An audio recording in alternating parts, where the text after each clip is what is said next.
ở đây chỉ là hình sức phương mà bòn công dương đấy lời chụp nào hình sức phương lúc này tắt mà nhìn ra hè lòng co cũng là hình sức tại đấy chỉ đây chỉ là bài mặc can trong bước giờ mình kêu về hoạt họ ảo này hiện vào nó rằng một phần tâm bài những cái vấn đề đây này thì họ ảo con này thực một lần là một cái mai cô đêm mùa hành thì rất là lúc này đây chỉ đi ra là ba hay là bốn ôi lời chữ bắc lời chữ ba hay là bốn ta đi ra là ba chi này thì là han ta tộc cả stam trend cho đọc luôn hai tái đây chính là tộc hay là bốn tộc blue mang cái này mang lối cho bốn tầm nhìn ra làm có lối trẻ bốn cái đó hình thành thành ra luôn như là tầm lối chúng sang thì hình thành tộc đi thì nó mong cái này chỉ nó vô thế là phương mà nhìn ra hè làm bao này hành ta tập luôn đi thì bằng mà tập từ mô lúc trở về thì hình tập móc trên bằng hai năm thì thì Việt Nam này chỉ nó vô Mexico này drone này Mỹ thì hành trên cái này hành Việt Nam có bao người lấy xin kho ao đâu thì yêu nó thì làm ăn nó mà mòn và mình quy thì co lông đặt rêu kho ao xin được về thì nào đi ăn mình quy bằng tâm đặt không đâu còn hàng đâu thì thông đâu như là hệ tinh mà ông đâu coi nó mình hồi thật ra ta là kiểm tra thì là một phần này hoặc kho ao biểu như là tâm các cái chuyện của quen hay nó phụ thuộc là một trên tâm này cái phụ quen ông nói chuyện làm tập này hiện nay là nhận vật này tập thu quen này lẽ thu khen ở trong áo cái lẽ đâu để nhận yêu thì thu quen thì ta áo một cái chỉ thì cần bằng là đi là kia hè vật ta cái ý mà áo của thì bằng tay nó lên thu cách này thu thúc này bằng kia trăm này ha trao hen phá vũ là còn câu là còn xe phụ ẩm kẹp là không thì ta đi ta đi trôn để còn là lợn nói xin phụ trong lao bằng phụ ở đây hà vì lao đặc biệt trôn thì hàn phước mặc một người tất tập người phước prao môi tất tập prao mông mang của tập người chốc lạc già thì ta đi đặt mà cho thế một cái ít chất chút nào thì cái nam cái gì thì đã hẹn sâu đâu ta trong đây ông có mặt thì ông có mặt ở đây thì chưa tận năng cũng cho lao chân hắn cái đó có ngọc luôn này hẹn vô một cái loa nhận cái này được không một tăng ở ngoài lao ở đây bằng kia nào cho phần đông để đẩy đưa thì phần đông ma cũng cho học hoàn ra cho nên cái vùng sòn an mà phần đông ở đây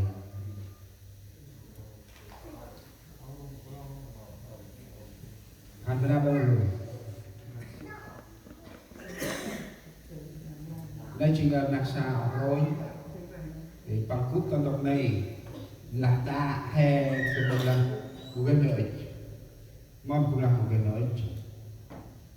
tóc bằng khu ai chỉ là một cái sóng điện thoại tóc bằng khu ở đâu tẹt nhiệt xa có cái phòng vang thì dùng cả ngọt phương mà sang tre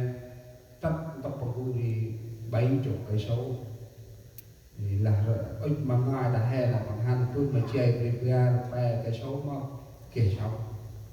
thì tóc này thì chỉ là hai villa và thường chuồn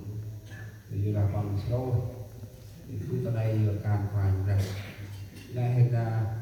anh bị bán đầu tròn hình hành thì đi sai cứ trong Bulgari tôi tập áo Bulgari thì hắn tất nó đi bọn thì bên Lào này thì hình sức tôi mà đi lọc lao tay ôi một sản một năm thì là đặt hình sức tất là xin là tan semua lama belak tai đấy cho phương Bulgari phương mà làm bánh hình hào rồi tất con đồ ôi thật ai mà tham hay tham tu tạo tất tari lắc chỉ tất cho đó là ta nên chỉ người nào hành chèm được làm được thì nào sòn cứ ngay nào mang nó là sòn tròn thì là nào hành đấy thì mà cho chú khơi cùng cho thì tầm áp tốc các cái bữa sau mà phụ trợ hè tầm nhiều đi thì kia mà nào hàng ngàn quá thì chi lại vậy mà đây lão ăn học ra đây còn đi kia uy nông nhờ trap đưa tầm coi tractoril thì nào hiện hành là một kia phải đi đông thì hiện một người đông tầm cả này thì coi rồi nào bước coi thì chúng đây thì chẳng hè rồi nhìn mặt chúng bước sau tầm cả và đây bữa ơi hiện làm ăn mà đang đủ giờ kia quan ra hiện ở đập bàn duyên leo thì ta tha cái bước ra bu đo út trên cọc co trong cả mây thì chiêu tay vật mà tay về mong quan ra từ lư chim tầm áp tốc làm mùa mày cho con làm nghi ra phu cho bữa mong mày tức là mày làm mà mày bữa mong cướp làm đi nè thì riêng thân bằng chỉ óc mòn xong tay ăn mà thân bằng lần nào cũng tạm Frank ơi đi ra ngoài nhột tàu chi tàu này cặp con hiền áp na thì cũng đi đứng tâm can xong bước thì đi ra ngoài còn là ấp con đâu hiền lại nhớ một cái họ kích nào trả đủ một ai đâu nó hiện vật nào mọi người bước xong trở lại năm mỏ như space amen và áp Frank ra đó thì tôi bảo áp một học kia nào ăn nó sạch dần thì tôi bảo mà chào nhà bộ mặt một bên nào ăn chỉ thì hè quanh đóng trong đôi sức nào đang thường ngồi trong đôi sức can tầm mà cô tô thủ đức gọi chuyên trang tròn ngoài tất tròn cụm tình lạc tải thì ở cái luôn là ca là quen ca đi kia từ vòng qua cả tôi làm bút nào kia đôi sức nào đang thường ngồi hè ba kia trong đôi sức cô tô thủ đức gọi chuyên trang tròn ngoài tất tròn lạc cả với ông nô cướp các ta ăn mặc khẩn mấy nào mềm hoạt và ăn cướp họ bửu chi đi khẩn mấy lại sóc cửa chi ăn cướp lớp và chép tầm nào trong này chi đi bước nào trong này khẩn mấy tươi tầm ở ba ghét mặc khẩn mấy nhột khác tinh nông nào cướp họ về chi tờ lát nào tờ lát mù chi đi thà tờ lát khẩn mấy chót chi cửa đèn hai mươi năm rồi. Cô đi lo lớn giúp họ tâm lý chỉ mà thật may mà nào cứ họ sóc trời chi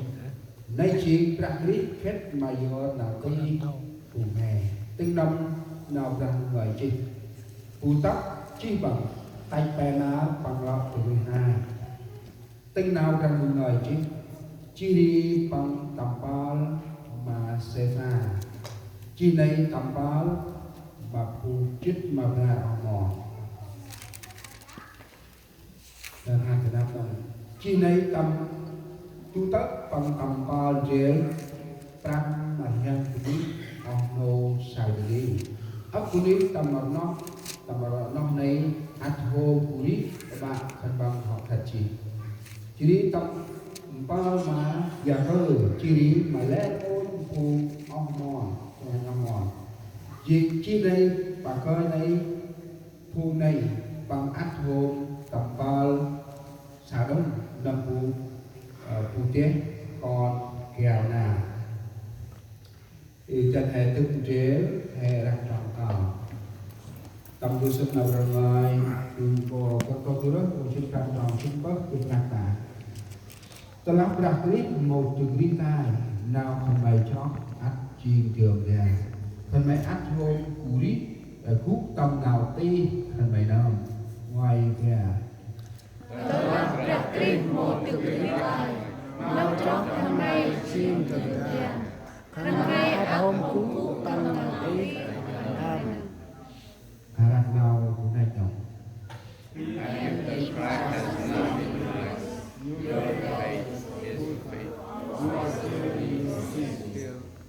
harap nào dân đúng và nếu Đức Christ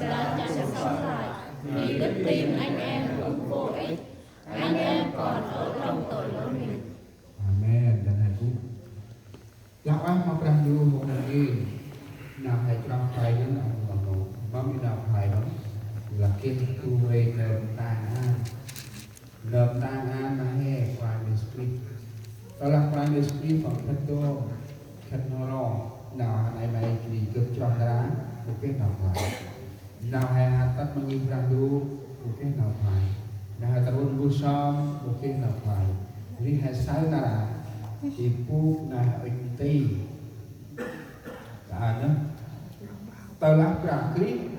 mau cerita mau nào cho thầy chị nếu đứng cái không sống lại tâm nào dần lạc lên